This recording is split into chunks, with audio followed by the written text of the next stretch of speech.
Welcome to AF Tales.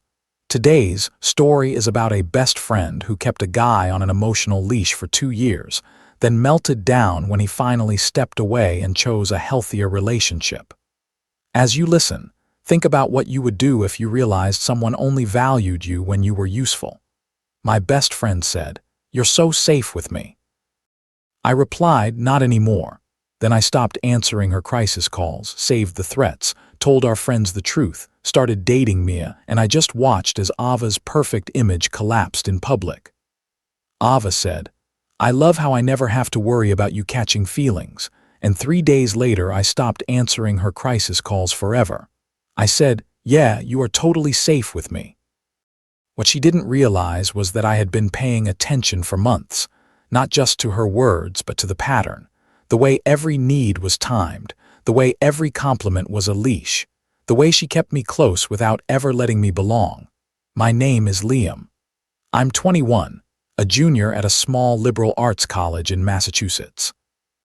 I met Ava in a photography elective last year. From day one, she walked into rooms like she owned them, confident, loud, magnetic. I was the quiet guy with a camera and a tendency to overthink. We got paired as lab partners. She looked at my photos and said, "These are actually beautiful," with this calculated surprise, like she was measuring how much I needed approval.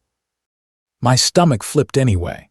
By the end of that first class, I was walking her across campus, carrying her equipment already hooked. That's the first thing people miss about manipulation. It rarely starts with cruelty. It starts with attention that feels like sunlight. Ava started texting me constantly, but it always came wrapped in, "I need you." Good morning messages that were really status checks, random thoughts that were really tests, photos of her coffee that came with subtle complaints about everyone else disappointing her. Then came the late-night calls. The first one was around midnight on a Tuesday. She called crying because she had fought with her roommate. I stayed up with her until 3 in the morning just listening. I thought I was being a good friend. What I didn't understand was that she was training me. After that, it became our thing. She would call whenever she couldn't sleep, whenever she was stressed, whenever she needed someone to absorb her emotional chaos and hand it back to her in a neat, reassuring package. She told me things she claimed she would never tell anyone else. About her anxiety, about feeling like she was performing all the time, about her complicated relationship with her parents. I felt special, chosen, like I was seeing the real Ava. Later, I learned she had the exact same special conversations with at least 3 other guys. That's another thing about being kept on a hook. You think you're the exception. You don't realize you're part of a system. The cruelest part was how she referenced my feelings without ever acknowledging them directly. She'd say things like, "You're so sweet. Any girl would be lucky to have you," and then somehow make sure I never had time or energy for any other girl. And she talked about other guys constantly. Especially Ethan. Ethan was a senior who treated her like garbage, which I now realize was exactly why she was obsessed with him. They had this on and off thing for months, and I became the place she processed every interaction. I listened to her analyze every text he sent, every conversation, every time he ignored her, every time he flirted with someone else. She'd ask what I thought it meant, what she should do, and I'd give thoughtful advice while dying inside, because I wasn't just listening. I was doing emotional labor for a story I wasn't even in. She always ended the conversations the same way. "Thanks for listening, Liam. You're so loyal. You would never abandon me like everyone else does." And I would say, "Never," because what else could I say when she'd built the whole friendship around me proving I wouldn't leave? There were moments that kept me hoping. Moments I now know she orchestrated, like studying together in the library and she'd fall asleep with her head on my shoulder, but only when she was exhausted from texting Ethan. Or when she'd grab my hand while we were walking, but only when she was upset about him ignoring her. I told myself maybe she felt something too. Maybe she was scared to risk our friendship. What I didn't see was that she was keeping me in the gray area on purpose. Maximum benefit for her. Zero commitment. 3 weeks ago, things finally cracked. We were sitting at our usual coffee shop near campus. Ava ordered her lavender latte like always. She was talking about another confusing Ethan interaction, and I was doing my usual supportive nodding while my brain screamed, "Please stop using me to chase someone else." Then she got this smug look and said, "You know what I love about you, Liam? I love how I never have to worry about you catching feelings or making things weird between us. You are just so safe." My chest tightened. I laughed anyway and said, "Yeah, you are totally safe with me." She smiled like she'd won something. "I know you're like the brother I never had, so reliable, so predictable." Predictable. Not brother, predictable. Like I was an emotional appliance she could turn on whenever she wanted comfort. I excused myself to the bathroom and stared at my reflection. I expected heartbreak. Instead, I felt anger. Clear, focused anger. When I came back, she was scrolling her phone, probably texting Ethan, completely unaware she'd just freed me from 2 years of emotional prison. Sometimes the moment you wake up isn't dramatic. It's quiet. You just stop lying to yourself. That night, I made a decision. I wasn't going to confront her with a speech. I wasn't going to beg her to see me differently. I was going to change the one thing I controlled: my availability. The next morning, Ava sent her usual good morning text. I read it and didn't reply until evening, just busy day. When she called for her nightly crisis session, I let it go to voicemail and texted, "Talk tomorrow," then never followed up. Her reaction was immediate and honestly kind of scary. On day 3 of my new boundaries, she showed up at the photography lab while I was working. "There you are," she said, like I'd been hiding. "I've been looking everywhere for you." When I asked why she was there, her face did something I'd never seen before, like she was recalculating. "I just wanted to make sure you're okay," she said. "You've been so distant lately." "I'm fine," I said, not even looking up at first, just focused on my own work for once. She hovered for a second, then switched tactics. "You know, Liam," she said softly, "I've been thinking about what I said the other day, about you being like a brother. Maybe I was being too hasty." I looked up then. She was smiling this weird, desperate smile like she was offering me a treat. "What do you mean?" I asked. "I mean," she said, "maybe we should explore what we could be." I think I might have been scared to risk our friendship, but maybe that was silly. 2 weeks earlier, those words would have knocked the air out of my lungs. But standing there in that lab, with the clarity that comes from stepping outside a pattern, all I could think was, she's panicking. "I'm good, Ava," I said. "I think you were right the first time. We work better as friends." Her face flickered through confusion, hurt, anger, calculation, then back to the desperate smile. "Are you sure?" she asked. "I feel like there's something special between us we've never explored." "I'm sure," I said. "Besides, what about Ethan?" "Ethan's not important," she said too quickly. "He's just some guy." "You are important." That was the moment it clicked. She didn't want me. She wanted her emotional support system back online. That same weekend, I met Mia. She's a sophomore in graphic design. We ended up sitting next to each other in the library when my laptop died, and she offered me her charger without even looking up. Just casual kindness with no agenda attached. We started talking.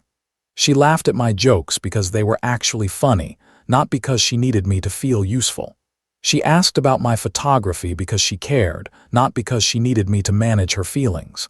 We'd been hanging out for a week and the difference was staggering. With Mia, I didn't feel tested. I didn't feel evaluated. I didn't have to perform emotional availability to earn attention. She just enjoyed my company and I enjoyed hers. And that's when Ava got unhinged. She figured out there was someone else in my life within 3 days. First came the guilt bombs, long texts about how lonely she was, how she didn't understand what changed, how she thought we had something special. When I didn't respond with my usual immediate emotional labor, the messages turned sharper. "I can't believe you're abandoning me for some random girl you barely know. After everything I've shared with you, this is how you repay me. I guess I was wrong about you being different from all the other guys." That last one made me laugh out loud, and then it made me sad. She was using my feelings as a weapon while also pretending those feelings didn't exist. It was like watching someone argue both sides as long as they got what they wanted.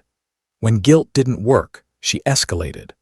One afternoon, Mia and I were at a coffee shop across town, and Ava walked in like she'd discovered us by accident. She put on this aggressive friendliness and introduced herself to Mia, asking personal questions, making little digs disguised as compliments. "Oh, you're so cute together," she said. "Liam is such a good listener. I hope you appreciate how much emotional labor he puts into relationships." After she left, Mia went quiet. Then she said, "That was your friend who thinks you're like a brother, right?" "Yeah," I said. "Interesting," Mia said. "She doesn't act like someone who sees you as a brother." That night was the final straw. I was out to dinner with Mia and a couple friends when my phone started buzzing nonstop. Text after text from Ava, desperate and angry. "You are making a huge mistake and you are going to regret this. She doesn't care about you the way I do. You're going to realize what you gave up and it will be too late." Then she called. When I picked up, she was crying, but it didn't sound real. It sounded performed. "Liam, please," she said. "I need you. I'm having a panic attack and you're the only person who can help me." 2 weeks earlier, I would have dropped everything. But sitting there in that restaurant, surrounded by people who actually liked me for me, listening to her try to drag me back into my old role, I felt nothing but tired disgust. "Call your therapist," I said, "or call Ethan. I'm not your emotional support animal anymore." The silence that followed was heavy. Then, in a voice I'd never heard from her, cold and vicious, she said, "You're going to regret this. When that little girl breaks your heart, don't come crying to me." Then she hung up. When I got back to the table, Mia looked at my face and squeezed my hand. She didn't demand details. She didn't make it about her. She just let me be upset without managing anyone else's reaction. And it hit me. For 2 years, I had been so focused on earning Ava's love that I forgot what it felt like to be cared about without conditions. I didn't hear from Ava for a few days, but our mutual friend Nena told me Ava had been asking questions about me and Mia. Then things got worse. Ava started showing up everywhere Mia and I went, always with an excuse about being in the area. Each time she'd make pointed comments masked as innocent conversation. "Oh, Mia, you're so lucky," she'd say. "He's such a good listener. I hope you appreciate how much emotional labor he puts into relationships. You two are so cute together. I hope it works out better than his last few attempts at dating." That one was cruel because she knew I hadn't dated seriously in college. She'd made sure of it by taking up all my emotional energy. Then she changed tactics again. One Monday, Mia came to me upset after a design critique. Someone had told her professor she was distracted lately and not taking her work seriously because she was too focused on her new boyfriend. The professor mentioned it during critique, in front of the class. That same day, Nena texted me asking if everything was okay between Mia and me because she'd heard we were having problems. I asked where she heard that. "Ava mentioned it," Nena said. "She seemed really concerned. She said Mia was giving you ultimatums about your friendships and trying to isolate you from people who care about you." That's when I realized what Ava was doing. She was trying to flip the story, make Mia the manipulator, make me the guy being controlled, turn the friend group against her before I could explain the truth. It's a classic move. If you can't control the person anymore, control the narrative about them. Wednesday night, it exploded. Mia and I were studying in the library when my phone started buzzing. Text after text from Ava, but these weren't the soft guilt messages anymore. They were unhinged.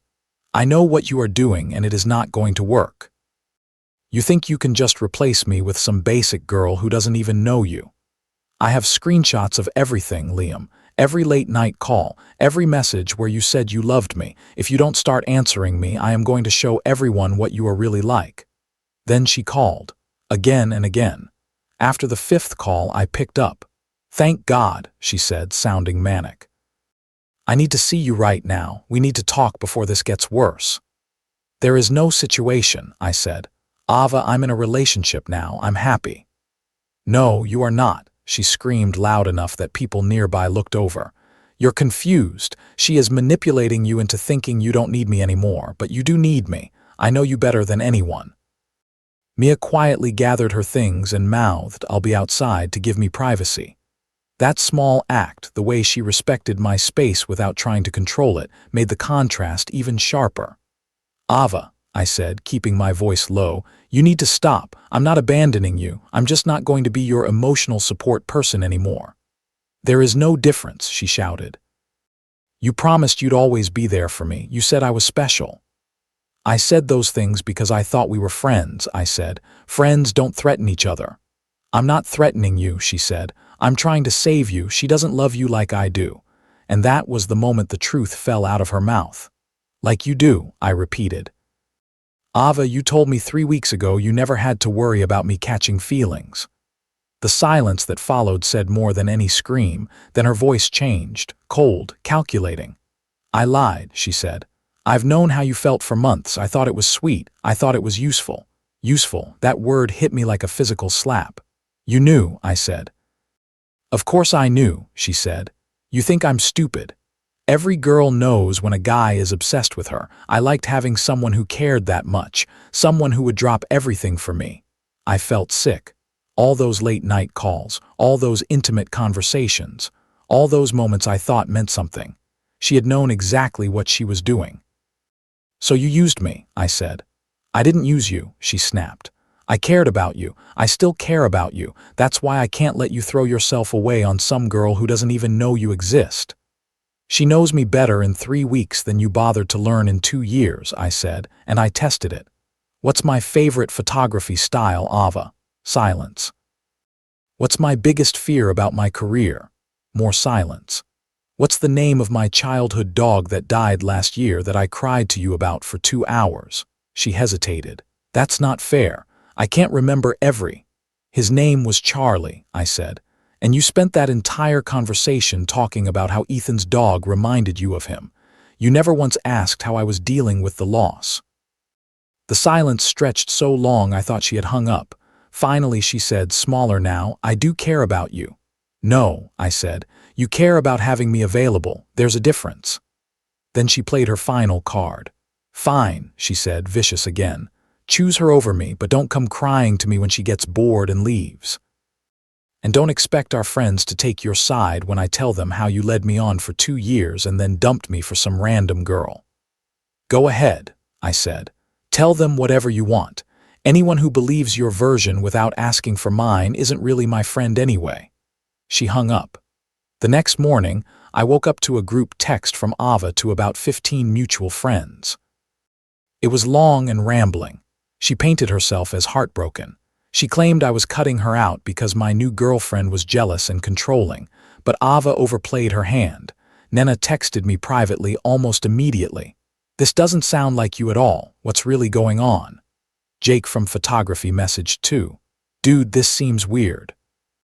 Ava's been asking a lot of questions about you and Mia. Something feels off." So I told the truth, calmly, with receipts, screenshots of Ava's threats, her manic calls, her admissions, her useful line. And once I said it out loud, people started connecting dots they'd apparently noticed but never named. "She did seem really possessive of your time," Nena said.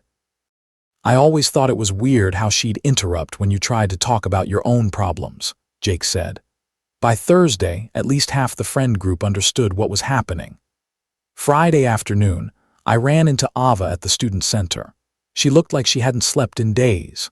When she saw me, her face cycled through panic and anger and something that looked like fear, before landing on desperation. "Liam, please," she said. "Can we just talk? I know I messed up, but I can fix this. I can be better." For a second, I felt a tug of guilt. She looked miserable. Then I remembered her voice when she said useful. I remembered the late nights where I comforted her while she talked about other guys. I remembered the way she'd known exactly how I felt and used it anyway. "There's nothing to fix," I said. "This is who you are. You just never had to show it before because I was too busy being grateful for scraps of your attention." "That's not true," she said quickly. "I'm not a bad person. I just got scared when I thought I was losing you." "You weren't losing me," I said. "You were losing your emotional support system. There's a difference." She started crying then, but even her tears felt like a tactic. "I love you," she said. "I know I never said it before, but I do. I love you." "No, you don't," I said. You love having someone who loves you unconditionally while giving nothing back. That's not love. I paused because I wanted my next words to be simple, not dramatic. That's taking.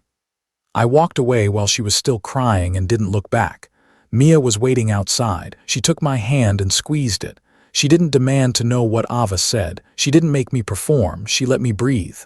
That night, she asked me one question. Are you okay? And for the first time in 2 years, I could honestly answer yes. 2 months have passed since then. Mia and I are officially together. Being with someone who sees me as a person instead of a function has been life-changing. She supported me through the drama without trying to control it or turn it into a contest. With her, I finally understand what it feels like when both people actually want to be there. As for Ava, her attempt to paint me as the villain didn't stick because I told my side to the people who asked. One-on-one, calmly, with proof, and then something I didn't expect happened. Other people started sharing their own stories. Jake told me Ava had been doing the same thing to him. Late-night calls, emotional dumping, making him feel chosen, then ignoring him the second she got attention elsewhere. He said he thought he was crazy for feeling used until he saw the pattern. Then, Emma came forward with something worse.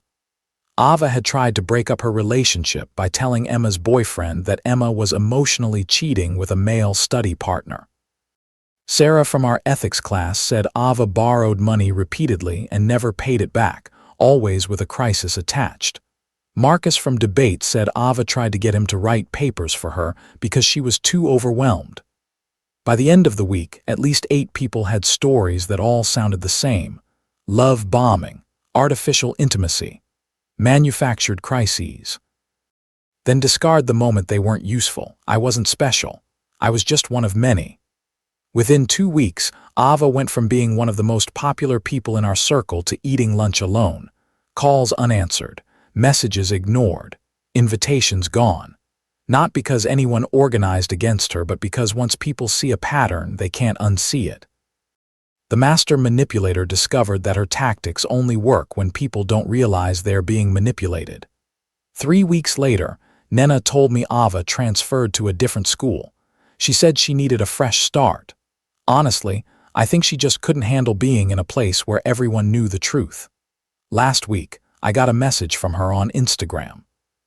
She said she was sorry for any pain she might have caused, and losing me taught her so much about herself, and she was grateful for the growth opportunity. Even the apology had a hook in it: absolution, engagement, a response. I deleted the message without replying, because the best revenge isn't making someone regret what they did. It's refusing to carry it anymore.